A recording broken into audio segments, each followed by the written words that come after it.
Welcome to morning మన్నా. నేటి వాక్య దర్శనం కొరకు అపోస్తలుడైన పౌలు రోమీయులకు రాసిన పత్రిక 8వ అధ్యాయం 37వ వచనం. అయినను మనల్ని ప్రేమించిన వాని ద్వారా మనము వీటన్నిటిలో అత్యధిక విజయము పొందుచున్నాము.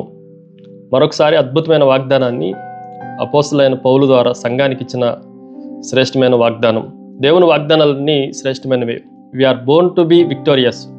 విజయం సాధించడానికే మనం జన్మించాము అన్న సత్యాన్ని ఈ ఉదయకాల సమయంలో మనం ఆలోచన చేయాలి. దేవుడు మనల్ని బాధితులుగా ఉండటానికి పిలవలేదు, కానీ మనల్ని విజేతలుగా ఉండటానికి దేవుడు సృష్టించాడు. We are not victims, we are victorious. ఈ మాటను జాగ్రత్తగా ఆలోచన చేయాలి. ఉదయకాల సమయంలో 4 ప్రాముఖ్యమైన విషయాలు మీకు జ్ఞాపకం చేస్తాను. మొదటిది, బిలవ్డ్ బై గాడ్. దేవునికి ప్రియమైన వారిగా, దేవుని చేత ప్రేమింపబడిన వారంగా మనం ఉన్నాం.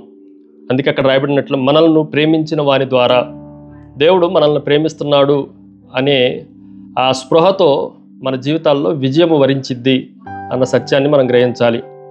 దేవుని ప్రేమే మన విజయానికి పునాది.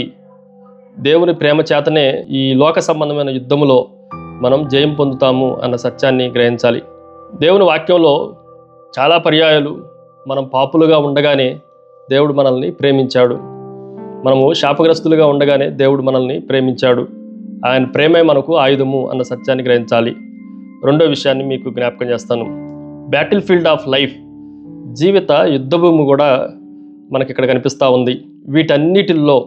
వేటన్నిటిల్లో అనంటే పై వచనంలో రాయబడినది, అది మరణమైనను, జీవమైనను, దూతలైనను, ప్రధానులైనను, ఉన్నవైనను, రాబోవైనను అన్నమాట కనిపిస్తూ ఉంది. దానికన్నా పైన శ్రమైనను, బాధైనను, హింసైనను, కరువైనను, వస్త్రహీనతైనను, ఉపద్రవమైనను, ఖడ్గమైనను, ఇవన్నీ జీవితంలో జరిగే అనేకమైన అంశాలు.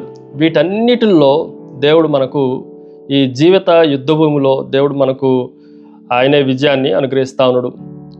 షడ్రకు, మెషకు, అబేద్నెగోలు వారు అగ్నిగుండంలో ఉన్నప్పటికీ దేవుడే స్వయంగా వారిని సంరక్షించినట్లుగా, అగ్ని అంటకున్నట్లుగా దేవుని వాక్యం మనకు కనిపిస్తూ ఉంది.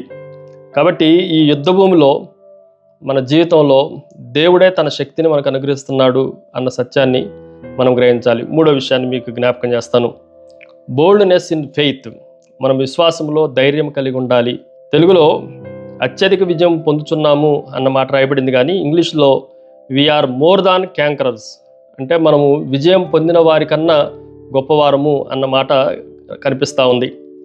భయపడని వాడు ధైర్యముగా విజయం దక్కించుకుంటాడు అన్న సత్యాన్ని గ్రహించాలి. గొలియాతుని ఎదుర్కొనటానికి ధైర్యముగా దావీదు ముందుకొచ్చాడు. 12 సంవత్సరాల నుంచి రక్తస్రావం కలిగిన స్త్రీ ఆ జనసమూహంలో నుండి ధైర్యంగా ప్రభు వస్త్రాన్ని ముట్టుకోవటానికి వచ్చింది. ఎవరైతే ధైర్యం చేసి ప్రభు దగ్గరికి రాగలుగుతారో వారు విజయాన్ని పొందటానికి అవకాశం ఉంది. 4వ విషయాన్ని మీకు జ్ఞాపకం చేస్తాను. Breakthrough in adversity. ప్రతికూలతలో మనకు దేవుడే పురోగతిని అందించేవాడు. దేవుడు మన ప్రతి కష్టాన్ని విజయంగా మార్చగలిగినవాడు. యేసోబు జీవితాన్ని మనం జాగ్రత్తగా ఆలోచన చేస్తే గుంటలో పడిపోయాడు, చెరసాల్లో పడిపోయాడు, అవమానానికి గురయ్యాడు, అమ్మివేయబడ్డాడు. కానీ అంతిమంగా ఆయన రాజసింహాసనం మీద కూర్చోబెట్టడానికి నడిపించబడ్డాడు అన్న సత్యాన్ని గ్రహించాలి.